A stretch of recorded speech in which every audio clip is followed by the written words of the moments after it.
ओम शांति। आज मीठे मीठे शिव बाबा ब्रह्मा के तन द्वारा कहते हैं, मीठे मीठे बच्चे। बाबा हमें कहते हैं कि आपको सदा इस सृष्टि पर पाठ बजाते हुए इस शरीर में मैं रहने वाली आत्मा हूँ। मैं आत्मा इन कर्मेंद्रियों का आधार लेकर कर्म कर रही हूँ। ये सदा याद रहना चाहिए कि मैं आत्मा इन कर्मेंद्रियों से कर्म कराती हूँ। देखो हमारा हाथ कैसे चलता है? क्या हमारा हाथ शरीर में जो हाथ है वो आप ही उठ सकता है क्या काम करने के लिए? नहीं, जब तक आत्मा नहीं होती ना शरीर में तब तक हमारा हाथ काम कर सकता है। तब तक हम इन आँखों से देख सकते हैं, तब तक हम मुख से बोल सकते हैं, तब तक हम कानों से सुन सकते हैं। तो जब तक हमारे अंदर आत्मा नहीं है शरीर के अंदर, तब तक शरीर किसी काम का है। जब आत्मा शरीर के अंदर प्रवेश करती है तभी शरीर काम करना शुरू कर देता है। जैसे एक मशीन है, अगर वो लाइट से चलती है तो अगर लाइट नहीं आएगी तो मशीन तो होगी लेकिन वो काम करेगी। बिना लाइट के मशीन काम नहीं कर सकती। अगर मशीन लाइट से चलती है तो अगर सेल से चलती है तो सेल डालना जरूरी होता है। जिसके आधार से कोई चीज चलती है तो उसको वो तो चाहिए ही थे। वैसे ही अगर हमारा शरीर है तो शरीर को चलाने के लिए आत्मा चाहिए। तो आत्मा क्या हो गई? एक लाइट होगी। हमारी आत्मा लाइट होती है। जैसे देखो जब कोई शरीर छोड़ के चला जाता है ना तो दिया जलाते हैं। दिया जलाते हैं, सोचते हैं इसकी आत्मा सोजरे से जाए। जो भी आप लोग का जो भी होगा, तो देखो आत्मा तो है ही लाइट। अब उसको और वो तो अगर आप बोलो कि आत्मा स्वर्ग में जा रही है, आत्मा अगर आप बोलो कि आत्मा स्वर्ग में जा रही है तो आत्मा को फिर अंधियारा कैसा है ना? जब अगर आत्मा स्वर्ग में जा रही है तो आत्मा को अंधियारा थोड़ी होगा, ये तो आत्मा सोजरे में ही होगी। तो इसलिए बाबा हमें कहते हैं कि शरीर के अंदर हमारी जो आत्मा है ना वो एक लाइट का काम करती है और वही लाइट इन आँखों से देखती है, मुख से बोलती है, हाथों से काम करती है। अगर आत्मा को कहीं जाने का संकल्प होता है तो वो पाँव से चलती है। तो बाबा आज हमें कहते हैं कि हमारी आत्मा इस शरीर में एक रोशनी का काम करती है। तो क्योंकि हम कहते हैं ना कि हम मनुष्य आत्मा कहती है, हे अंधों की लाठी भगवान ऐसे कहती है। तो बाबा कहते हैं देखो आपके पास दो आंखें तो हैं ही सी, लेकिन आप अंधे कैसे हो? ये गीत जो बना है इसका अर्थ है कि हमारी आत्मा की रोशनी खत्म होती जा रही है आजकल। इस कलयुग की दुनिया में रहते रहते जब हम विकार बुराइयों के वश होकर कर्म करते हैं ना, तो जब हम विकार बुराइयों के वश होकर कर्म करते हैं ना तो हमारी आत्मा की रोशनी कम होती जाती है। जैसे ही हम आत्माओं ने विकार बुराइयों के वश होकर कर्म किया, वैसे ही हमारी आत्मा की रोशनी कम होती गई। तो जब हम परम धाम से सृष्टि पर आते हैं तो हमारी आत्मा में ना बहुत रोशनी होती है। फिर जब हम सतयुग में पाठ बजाते हैं, त्रेता में पाठ बजा के फिर जब हम द्वापर युग में आते हैं ना, सतयुग के बाद त्रेता में थोड़ी कलाएं कम होती हैं। त्रेता के बाद जब द्वापर में आते हैं तो जब आत्मा कामवश, क्रोधवश, लोभवश, मोहवश, अहंकारवश होकर कर्म करना शुरू करती है, तो आत्मा की जो रोशनी है, जिसको हम शक्ति कहते हैं, वो कम होती जाती है। आत्मा को दीपक भी कहा जाता है ना। तो ऐसे आत्मा को लाइट भी कहेंगे, बैटरी भी कहेंगे। तो जैसे जैसे हम द्वापर युग के से हम द्वापर हो गया, कलयुग हो गया, तो सोचो हमने विकार बुराइयों के वश होकर कितने कर्म किए होंगे, है ना। तो अभी ना हमारी आत्मा में रोशनी नहीं रही। रोशनी अर्थात जो शक्ति, जो गुण, जो समझ थी ना हमारी आत्मा के अंदर, वो विकार बुराइयों के वश होकर कर्म करते करते वो शक्तियां, गुण, ज्ञान खत्म होते होते एकदम थोड़ा सा बचा है।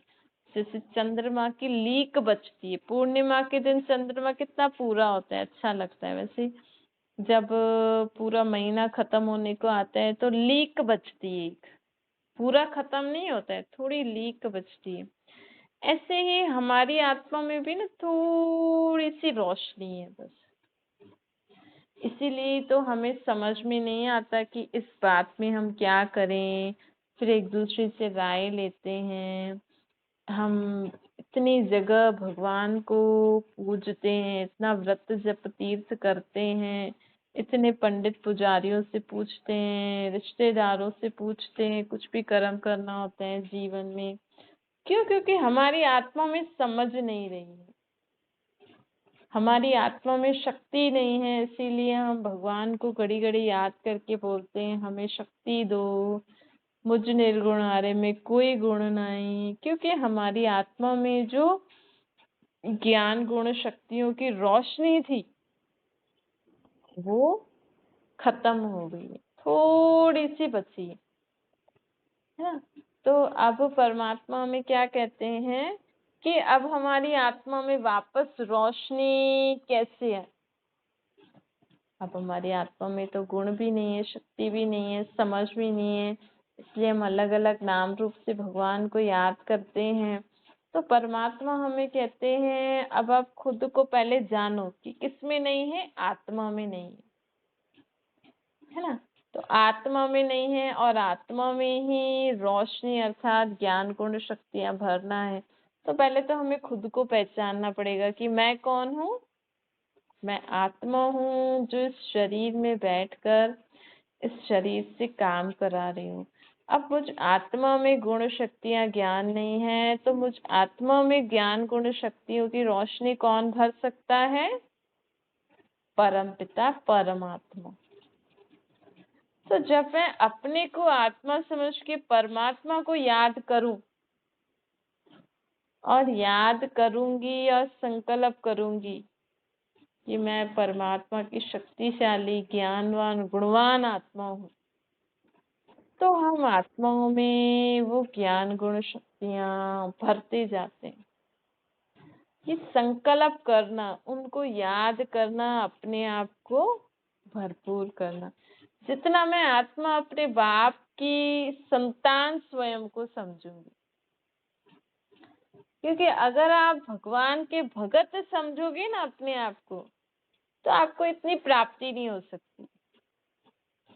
लेकिन अगर आप भगवान के स्वयं की आत्मा को, मैं आत्मा परमात्मा का बच्चा हूँ, एक बच्चे को ज्यादा अधिकार मिलता है ना।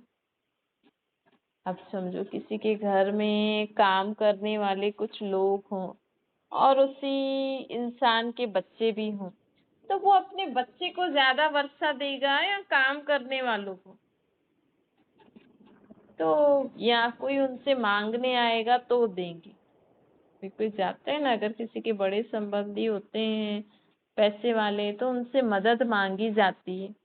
ऐसे ही समझो कोई इंसान है, वो अपने बच्चों को ज्यादा प्रॉपर्टी देंगे या जो उनसे मदद मांगने आएंगे उनको देंगे। तो अगर हम भगवान से मांगते हैं, अगर हम भगवान को भगवान समझेंगे ना, तो हमें इतनी शक्तियां नहीं मिलेंगी परमात्मा से।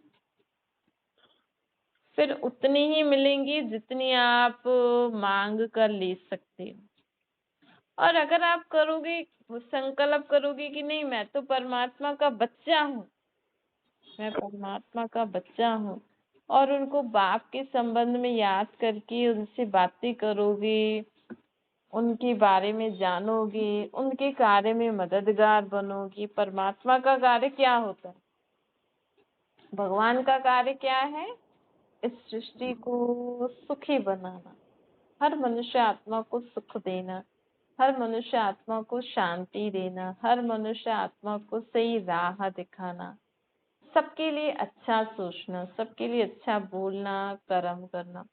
तो हम भी परमात्मा के अपने बाप के कार्य में मददगार कैसे बन सकते हैं? आप सबको सुख दो, शांति दो, खुशी दो, सबसे दो मीठे बोल बोलो, सबके लिए अच्छा सोचो, अच्छे कर्म करो। यही परमात्मा के कार्य में, अपने बाप के कार्य में मदद करना हो गए। आज अगर आप किसी विकार बुराई के वश कर्म करते हो तो हम परमात्मा के बच्चे कहलाने लायक नहीं होते। भले आप बोलो हम क्या करें, हमें क्रोध करना पड़ता है, हमें डांटना पड़ता है, हमें ऐसे करना पड़ता है, बच्चे नहीं सुधरते हैं, या फलाना नहीं सुधरता है, फलाना नहीं मानता है। लेकिन हम परमात्मा के बच्चे दुनिया में हिंसा कैसे कर सकते हैं? किसी को डांटना मारना, रोप दिखाना, आंख दिखाना हिंसा हो गई ना।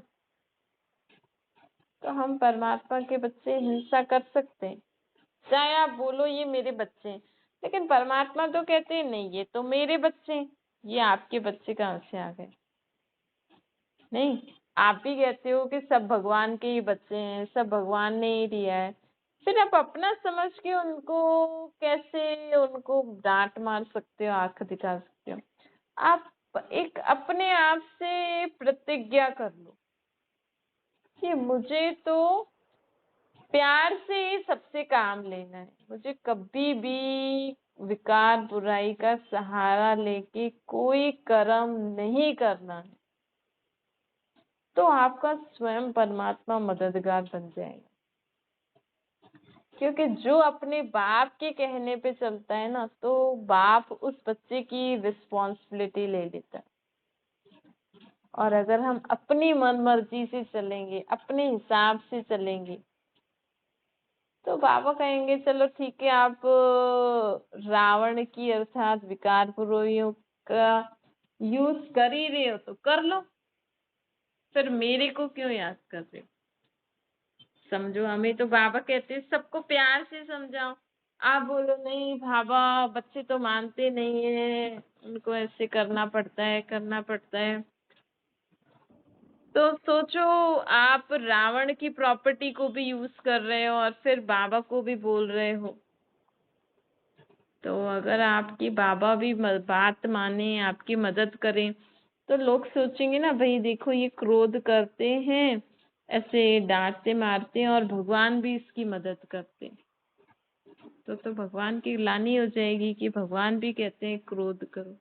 भगवान कभी किसी को कहते नहीं क्रोध करो। ये जो भी दिखाया है कि भगवान को भी क्रोध आया, शंकर को क्रोध आया, ये सब हमने ना देवी देवताओं की ग्लानि करी है। देखो, हम देवी देवताओं की आप महिमा क्या गाते हो?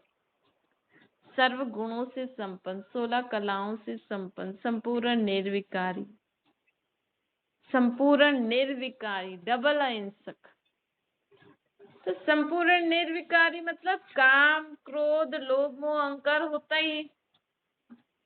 तो आज अगर आप क्रोध कर रहे हो, क्या आप बोल रहे हो कि हाँ इस देवी को भी क्रोध आया, इस देवता को भी क्रोध आया, तो उसने असुर को मारा, ऐसे किया? तो ये हम उनकी निंदा कर रहे हैं, नहीं कर रहे? कहा हम उनके आगे महिमा गाते हैं कि वो संपूर्ण निर्विकारी हैं, डबल अहिंसक हैं, और कहा हम बोलते हैं देवी को गुस्सा आ जाएगा, देवता को गुस्सा आ जाएगा। तो वो अगर निर्विकारी है, डबल अहिंसक है, तो उनको गुस्सा तो आ ही नहीं सकता। तो इसीलिए परमात्मा हमें कहते हैं कि आपको भी हमेशा प्यार से ही काम लेना है सबसे।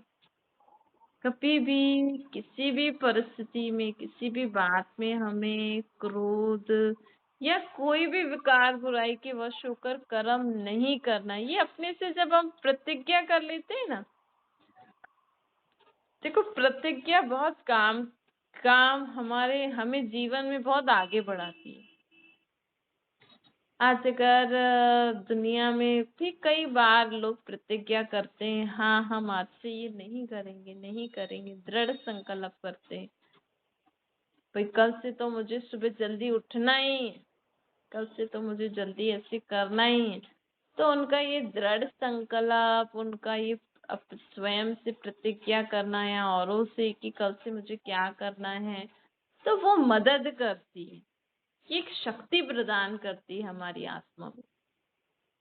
जब हम दृढ़ संकल्प करते हैं ना, तो आत्मा में शक्ति आ जाती है उस कार्य को उस रीति से करने के लिए। तो ऐसे ही हमें भी जीवन में स्वयं से दृढ़ संकल्प करो, स्वयं से प्रतिज्ञा करो कि आज से मैं कभी भी किसी भी विकार बुराई के वश होकर कर्म नहीं करूंगी। क्योंकि जैसे जैसे हम आत्मा इन विकार बुराई के वश कर्म करते, तो हमारी आत्मा की लाइट खत्म होती जाती है। और अगर हम आज से नहीं करेंगे और परमात्मा को याद करते रहेंगे, तो हमारी आत्मा में रोशनी बढ़ती जाएगी। इसकी रोशनी ज्ञान गुण शक्ति होगी। फिर जो ये गीत गाते हैं ना, अंधों की लाठी भगवान, तो हम आत्मा समझ से अंधे हो गए ना। क्या कहते ना, मुझ निर्गुण आर्य में कोई गुण ना आए, मुझ में कोई शक्ति नहीं, मुझ में कोई समझ नहीं, मेरी मदद करो, मुझ पे तरस करो। तो परमात्मा हमें क्या कहते हैं कि अगर आप आज से इन विकार बुराइयों के वश होकर कर्म नहीं करोगे, मेरे को निराकार रूप में याद करोगे, तो आप ही आपकी आपकी समझ बढ़ती जाएगी, आपकी आत्मा में शक्ति बढ़ती जाएगी। देखो सारा दिन हम अपने समय संकल्प बोल, आज आपने सारा दिन कितना बोला, आज आपने सारा दिन क्या क्या संकल्प किए, आज आपका सारा दिन का समय कैसा बीता, क्या क्या किया आपने, ये आप चेक कर। फिर चेक करने के बाद आपको समझ में आ जाएगा कितना समय मैंने वेस्ट किया, कितने संकल्प मैंने फालतू सोचे, कितना मैं गलत फालतू मैंने बोला। चलो गलत भी नहीं, लेकिन फालतू तो बोलते हैं ना। नहीं, लोग आजकल घंटों घंटों बैठ फोनों पे बातें करते हैं, एक दूसरे से चिट चैट करते हैं, फालतू बोल।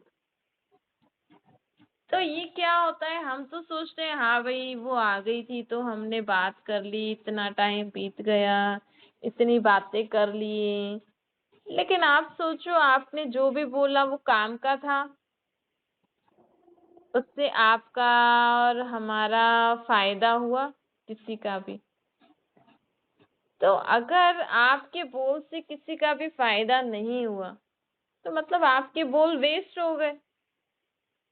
और आपके बोल भी वेस्ट हो गए, फिर जो आपने बोला तो उससे वायुमंडल भी खराब हो गया, सामने वाली आत्मा में भी कोई गलत ऐसे बात कान में बस गई तो वो भी गलत सोचने लग जाएगी। तो हमारे बोल से नुकसान हुआ नहीं हुआ? तो बाबा हमें कहते हैं जैसे आप अपनी स्थूल धन संपत्ति चीजों का ध्यान रखते हो ना, कुछ भी वेस्ट नहीं होना चाहिए, ऐसे आप ये भी ध्यान दो कि मेरा एक भी संकल्प वेस्ट नहीं होना चाहिए, मैं फालतू ना सोचूं, मेरा एक भी बोल वेस्ट नहीं होना चाहिए, मेरा एक भी कर्म, मेरा समय वेस्ट नहीं होना चाहिए। सारा दिन आप क्या क्या काम करते हो, तो देखो हमारा समय फालतू तो नहीं वेस्ट कर रहे हैं। तो इस समय बोल संकल्प जितना हम अपने जीवन में सफल करेंगे ना, उतना हमारी आत्मा की शक्ति जमा होती जाती है, उतना हम आत्माएं अपने अगले जन्मों के लिए पुण्य का खाता जमा करते रहते हैं। भाई आज इंसान सोचता है भाई हम कमा रहे हैं इस जीवन के लिए, लेकिन आप अपने आने वाले जीवन, जो हमारा जो दूसरा जन्म होगा, उसके लिए हम क्या कर रहे हैं? तो हम जब सारा दिन अपने संकल्प बोल समय को सही रीति से काम में लगाएंगे, स्व की और दूसरों की उन्नति के लिए कार्य में लगाएंगे, तो हमारा ये जमा का खाता बढ़ता जाता है, हमारी आत्मक में शक्ति बढ़ती जाती है। तो आत्मा को शक्तिशाली बनाने के लिए फालतू सोच बोल और समय फालतू न जाए, ये ध्यान रखना पड़ेगा। अच्छा, मीठी मीठी सिकलते बच्चों प्रति माता पिता बाप दादा का याद प्यार और गुड मॉर्निंग। रूहानी बाप की हम सभी रूहानी बच्चों को नमस्ते। हमारी भी रूहानी माता पिता बाप दादा को याद प्यार गुड मॉर्निंग और नमस्ते। वरदान है स्व परिवर्तन द्वारा विश्व परिवर्तन के निमित्त बनने वाले श्रेष्ठ सेवाधारी बनो। बाबा कहते हैं आपको स्व परिवर्तन करना है, हमें खुद के संकल्प बोल कर्म परिवर्तन करना है, तभी हम औरों के भी करा सकेंगे।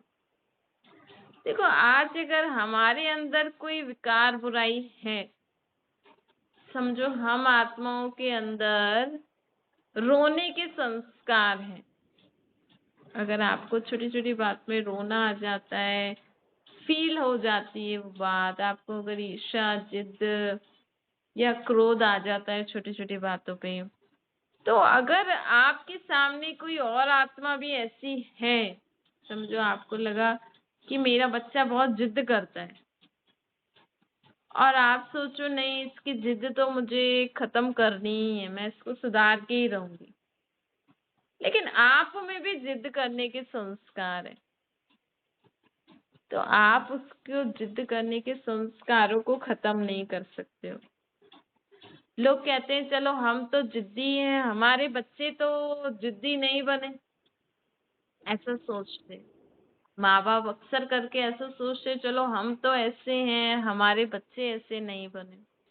तो बाबा मम्मी कहते हैं अगर आप सोचते हो कि हम ऐसे हैं, हमारे बच्चे नहीं बने, लेकिन रहते तो आपके बच्चे आपके साथ ही हैं, तो आपके बच्चे आपको देखेंगे कि अरे मेरी मम्मी तो खूब जिद करती है, तो मैं भी करूंगी। बच्चे ऐसे ही तो सीखते हैं, छोटे बड़े ऐसे ही सीखते हैं। छोटी बहू देखेगी हाँ सास और बड़ी बहू ऐसे कर रही है, तो मैं क्यों ना करूं, ऐसे ही होता है ना।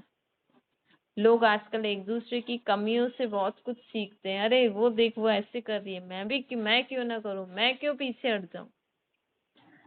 तो अगर हमारे अंदर कोई विकार बुराई है, कोई कमी कमजोरी है, और अगर आप सोचते हो कि मैं उस औरों को इस कमी कमजोरी से मुक्त कराऊं, तो आप कभी भी नहीं कर सकते, ऐसा बाबा हमें कहते हैं। इसीलिए बाबा हमें कहते हैं स्व को परिवर्तन करो, तभी आप औरों को परिवर्तन कर सकोगे। स्लोगन है समय संकल्प बोल की एनर्जी को वेस्ट से बेस्ट में चेंज कर दो। आपका समय, आपका संकल्प, आपके बोल की एनर्जी को वेस्ट से बेस्ट में चेंज कर दो, तो आप कौन सी आत्मा बन जाओगे? शक्तिशाली आत्मा बन जाओगे। अच्छा, ओम शांति। बाबा को याद करिए।